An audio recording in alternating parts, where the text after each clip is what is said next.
Mas não vamos deixar chegar lá, né, gente? Temos que reagir. Todo livro que eu leio, toda história totalitária, comunista, começou de forma parecida e acabou de forma parecida. Com muita gente falando, isso não vai acontecer aqui, até o dia que vira e fala, ferrou. Aliás, eu estou terminando esse livro maravilhoso da Immaculée Ilibagiza, e é a história do massacre na Ruanda, do genocídio, e chama atenção, né, algumas coisas. Primeiro, como ela tentou convencer o pai de que tinha alguma coisa muito errada, e o pai, boa pessoa, falava, não.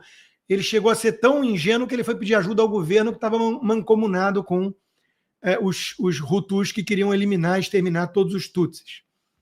Segundo, claro, a questão toda da divisão tribal e de cotas. O Thomas Sowell tem um livro maravilhoso do Ação Afirmativa ao Redor do Mundo, onde ele trata desse caso da Ruanda. Terceiro lugar, como pessoas que conviviam com você, que eram queridas para você, que tiveram infância juntas, como essas pessoas podem, da noite para o dia, querer te matar, se transformar num inimigo. Isso é muito impressionante. E, por fim, claro, a capacidade de perdão dela. Um soldado francês chegou a oferecer para ela serviços. Olha, se você quiser, eu elimino as pessoas que mataram seus familiares. E ela queria perdão. Deus. É uma história muito bonita. Além da tragédia toda revelada ali e da situação desumana que ela vive por 3 meses num banheiro pequenininho com outras 6 pessoas, depois 8 pessoas, né, no total. Um negócio incrível, né?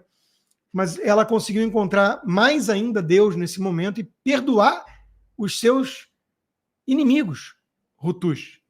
Isso é uma coisa muito bonita. Então, eu tenho pedido muito a isso. Eu não quero amargura, eu não quero vingança, eu não quero viver pensando em Alexandre de Moraes, eu tenho tanta coisa boa para fazer, daqui a pouco eu vou para o Golfo da América, curtir um final de semana, porque eu estou bem ainda, semana que vem mais um ciclo de químio, né? Eu vou lá para o Golfo da América, ver o pôr do sol lindo do Pacífico. Eu não quero isso para a minha vida, né? Então, eu tenho pedido muito isso, essa mensagem, né, da gente não deixar tudo que está acontecendo de ruim no Brasil, e que, de novo, é fichinha perto do que viveram esses Tutsis na Ruanda, né?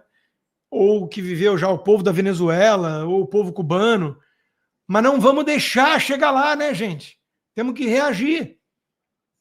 Temos que ter uma certa mobilização, em vez de ficar brigando por picuinhas. Então, eu vejo alguns movimentos dentro da direita. Era para a gente estar trazendo até alguns tucanos para cá, falando assim, olha só o que vocês ajudaram a colocar no poder, gente, vocês têm que estar com medo. Olha lá. Em vez disso, nós estamos lá atacando o Nicolas, o Gustavo Gaia. Não contem comigo. Eu vou continuar tratando a prioridade aqui como combater os meus inimigos, e os meus inimigos continuam sendo os mesmos. O consórcio que tomou de assalto o poder no Brasil e deu um golpe. Esse é meu inimigo. Então, vamos lá. Foi o título da minha coluna hoje na Gazeta do Povo, que a Paula Schmidt gostou muito, né? Da morosidade da justiça à celeridade do justiçamento. Esse é o resumo da ópera, né? Mensalão, 7 anos desde a denúncia, da revelação até o julgamento. Isso com todos os crimes que a gente conhece. E devolução de 100 milhões para cá, 100 milhões para lá. Agora, denúncia a julgamento, 4 meses sem nenhum crime. Sem nenhum golpe dado. Tudo isso é muito ridículo. Todo mundo sabe o que está acontecendo. Todo mundo sabe quem deu o verdadeiro golpe. Todo mundo sabe que isso é um julgamento sumário, um show trial soviético, um justiçamento, que é fazer justiça com as próprias mãos, só que esses que estão fazendo o justiçamento, por acaso, tomaram a justiça para eles. Então, eles têm o verniz da justiça, o aparato do judiciário para usar para sua vendetta. STF altera a rotina para julgar denúncia em 2 dias. O casuísmo deles é algo que salta aos olhos. rapidez de Alexandre de Moraes coloca investigados da trama golpista em estado de alerta. Quer dizer, olha como é que a Malu Gaspar, que era das menos militantes dessa turma, chama o que está acontecendo. Investigados da trama golpista. Isso é fazer uma concessão à narrativa deles. E tudo que eles têm é isso, uma narrativa. Uma peça de denúncia ridícula da PGR. Olha o casuísmo.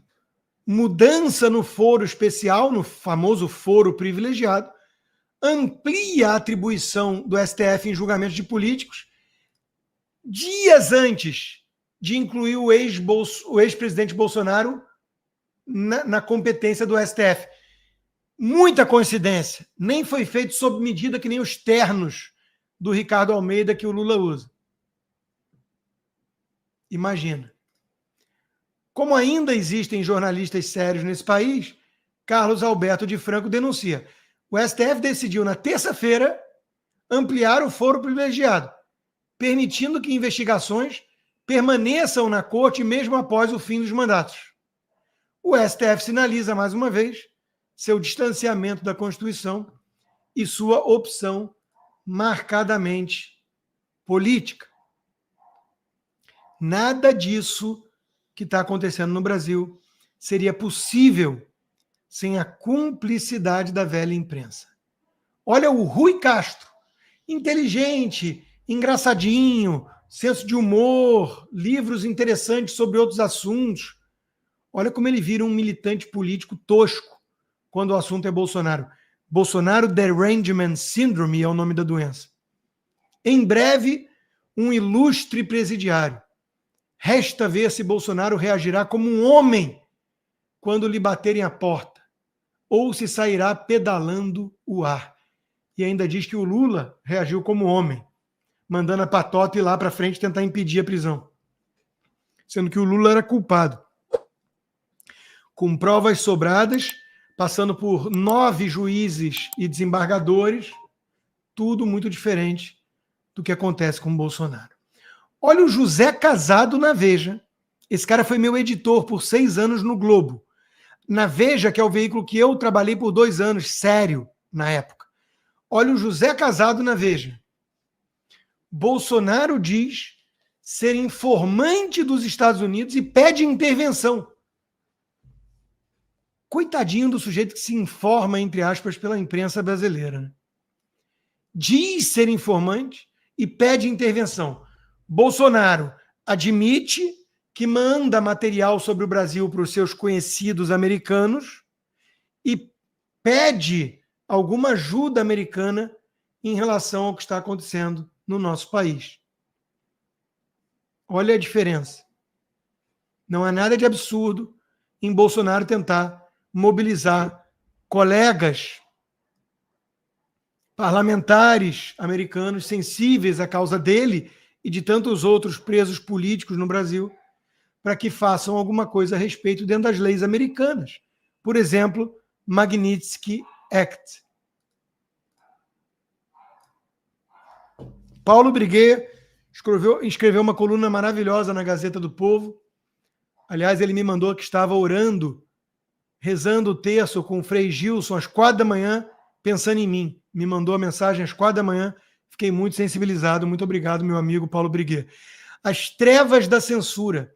6 anos do inquérito das fake news foi o título que eu dei à live de hoje.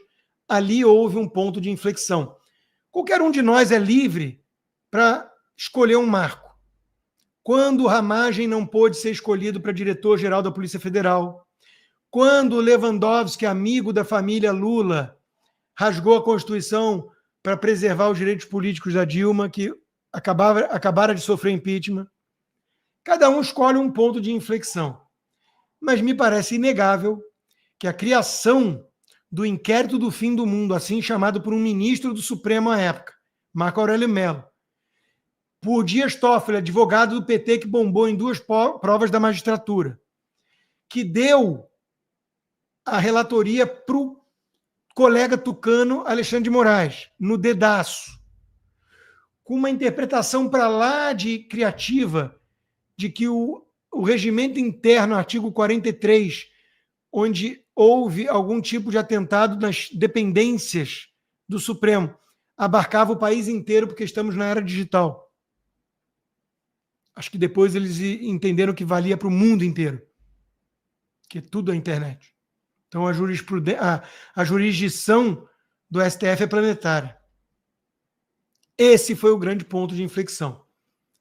Todas as desgraças que aconteceram no país desde então, inclusive o golpe revolucionário de 2022, se ligam a esse famigerado inquérito. Com o Bolsonaro na cadeia, por um golpe impossível e inexistente, o sistema se sentirá livre para aprisionar e perseguir qualquer um de seus milhões de eleitores. O fim do inquérito do fim do mundo é o Gulag. Não achem que o Briguet está sendo alarmista. Ele é alguém como eu e como o guru dele, Olavo de Carvalho, que estudou comunismo e está vendo o que os comunistas estão fazendo com o Brasil. Tudo caminha nessa direção. Inclusive o linguajar deles desumanizando os bolsonaristas, o que permite extermínio, prisão. É outra marca que eu esqueci de mencionar aqui. A desumanização. Toda a campanha dos Hutus, inclusive oficiais na rádio, tratavam os Tutsis como baratas, ratos. Todo movimento de extermínio passou por essa desumanização do adversário. A mentalidade censora se faz presente não apenas no poder judiciário, mas também em toda a estrutura da sociedade e até na alma das pessoas. Por isso que Cristo veio trazer as boas novas e o cristão precisa evangelizar e tentar salvar o indivíduo, a sua alma. Não virar um militante progressista, como querem os comunistas. A mensagem de Cristo não é desse mundo. É com a alma que nós estamos preocupados. E muitos acham que eu estou livre disso. Eles são aqueles que podem amanhã estar denunciando a Stasi petista, o vizinho subversivo, contra-revolucionário que mantém uma Bíblia ou uma foto do Bolsonaro em casa. Aconteceu em vários países. Então, comece olhando para dentro de si mesmo e vendo se você não está se calando em relação a coisas absurdas que vêm acontecendo e já acontecendo até aqui. Se você não está, às vezes, até aplaudindo, porque, afinal de contas, como Rui Castro e José Casado, você odeia Bolsonaro e acha os bolsonaristas toscos. Então, você está aplaudindo esse tipo de perseguição implacável de um sistema claramente golpista, revolucionário e corrupto, e que atropelou o poder legislativo, a Constituição e por aí vai. Veja como a Globo banaliza a ameaça que o STF faz por meio da própria Globo, que virou garoto de recado. Estamos falando de 70 a 80 parlamentares que estão sendo investigados por desvios e irregularidades no uso de verba. Eles vão querer se indispor com o Supremo, aprovando a anistia do Bolsonaro? Olha no que se transformaram esses jornalistas. Como é que dormem à noite? Enquanto isso, o Congresso aprova novas regras para emendas, mas Flávio Dino, o comunista que Lula com orgulho colocou no STF, diz que está longe do ideal. Pô, volta a ser senador, então. Mas não. Ele descobriu que é muito mais fácil ser ministro do Supremo e atropelar o Congresso inteiro, legislando, decidindo o orçamento. Enquanto isso, o Bolsonaro vai fazendo o que pode. Amplia ações para eleger uma maioria no Senado e preocupa o STF. E a imprensa trata com normalidade essa preocupação do STF, inclusive que se articula para conter o avanço. um juiz da corte que não teve o nome revelado estaria conversando com governadores para convencê-los a se candidatarem ao Senado para conter a onda conservadora. E a mídia trata isso com naturalidade. O Globo, a Folha, o Estadão, não a Gazeta, que denuncia isso. Parabéns ao melhor jornal do país, assinem Gazeta. Veja o absurdo. Juiz se articulando para convencer governador a sair candidato, para conter a onda bolsonarista. Sem falar que o óbvio ululante salta aos olhos. Agora mesmo com o pedido pelo Alcolumbre, já posso criticar o Alcolumbre ou não? O pedido do Alcolumbre para caçar o Gustavo Gaia. Vai restar algum candidato senador de direita? Ou eles vão perseguir um a um? Porque é uma dúvida legítima. Congresso de joelhos ao STF denuncia Marcel Van Hatten. Não é, pois, sem razão que o parlamento brasileiro está hoje tão mal avaliado pela população. Pior do que estar mal avaliado, no entanto, é não fazer nenhum esforço para melhorar sua imagem, é conviver com a própria indecência e bater no peito, orgulhando-se dela. Vai lá o Guilherme Amado, aquele que ajudou a produzir uma reportagem fake news que dizia que o Felipe Martins tinha entrado nos Estados Unidos e ajudou a prendê-lo dessa forma. Vai lá o Guilherme Amado e diz que enquanto o Congresso discute as emendas, Eduardo Bolsonaro faz live em Washington, como se ele estivesse passeando. O Eduardo Bolsonaro reagiu à altura e disse que o Guilherme Amado, usando esse truque retórico antigo, está revelando o medo que ele tem das investigações nos Estados Unidos sobre quem adulterou os registros de entrada do Felipe Martins na imigração americana. Que quadrilha foi essa que adulterou a entrada e plantou notinha na imprensa que serviu de pretexto para o Alexandre de Moraes prendê-lo? PL indicar Eduardo Bolsonaro para a Comissão de Relações Exteriores na Câmara é crise anunciada. Avalia o ministro do STF. Mas meninas de recado sentiram, estão incomodados. Como ousam seguir os acordos, a tradição, o regimento e colocar aquele indicado pelo PL na frente da Comissão Internacional? Para eles, Eduardo Bolsonaro vai querer escalar e utilizar a comissão para ampliar sua narrativa de perseguição à verdade e mobilizar apoiadores. Legítimo. Atenção. Inclusive, se falar bobagem, pode ser alvo do STF e piorar a sua situação. Atenção, crime 121, artigo 121, criado pelos ministros. Crime de falar bobagem no exterior. E a Globo trata isso com naturalidade. Mas vamos confiar que a Natuza Neri, o Joel Pinheiro e o Gabeira estão preocupados com a direita e, por isso, não querem Eduardo Bolsonaro à frente da comissão. É um erro, é um grande erro, é um risco enorme para a direita brasileira, disseram os 3 esquerdistas militantes da Globo. Como disse o Flávio Gordon, claro, eles 3 estão muito preocupados com o bem-estar da direita. Confia, amiguinho. Deltan Dallagnol, que sofre muito ataque de uma ala da pseudo-direita que protege Alcolumbre, mas ataca Nicolas. Deltan Dallagnol escreve um belo texto, assim como o Marcel Van Hatten também, né? O que o chilique do STF com Eduardo Bolsonaro revela? Ele sai em defesa do Eduardo Bolsonaro e atacando o STF. Ai, se toda a direita fizesse isso, não é mesmo? Não é à toa que os ministros sentem um medo real de futuras punições dos Estados Unidos e órgãos internacionais da Comissão Internacional Interamericana de Direitos Humanos.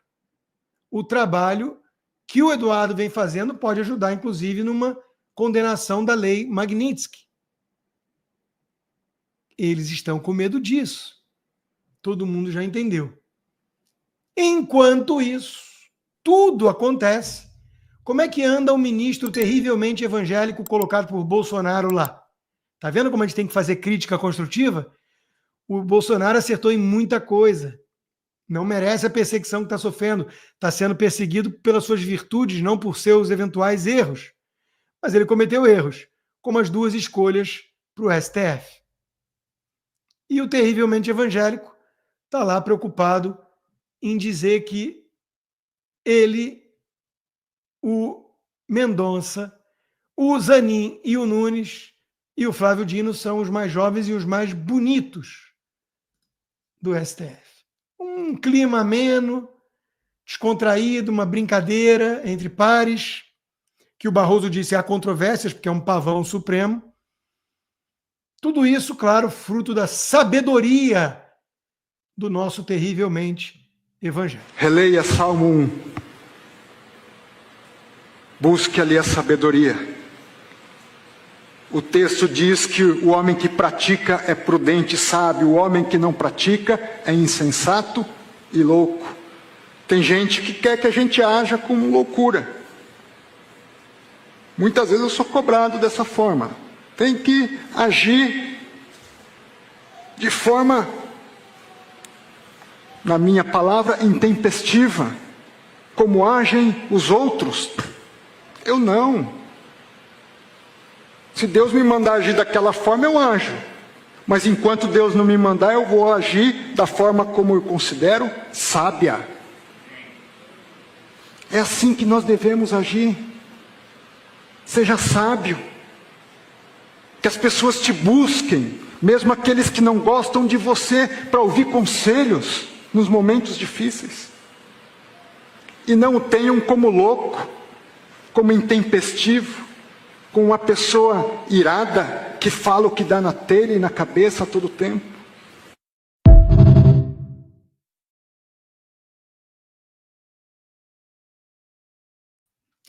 Alguns chamariam de covardia, ministro, e não de sabedoria, esse vosso silêncio cúmplice e ensurdecedor. E outros questionariam com toda razão se é realmente a voz de Deus que lhe fala quando o senhor toma certas decisões contra, por exemplo, Daniel Silveira.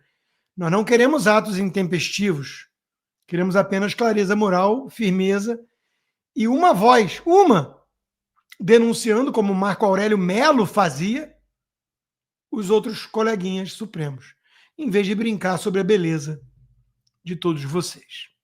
É ou não é? Você precisa assistir o melhor canal de notícias do Brasil. O programa que fala de tudo, que deixa você informado sobre tudo o que acontece no Brasil e no mundo. Ao vivo, todos os dias, no YouTube. Clique aqui e se inscreva.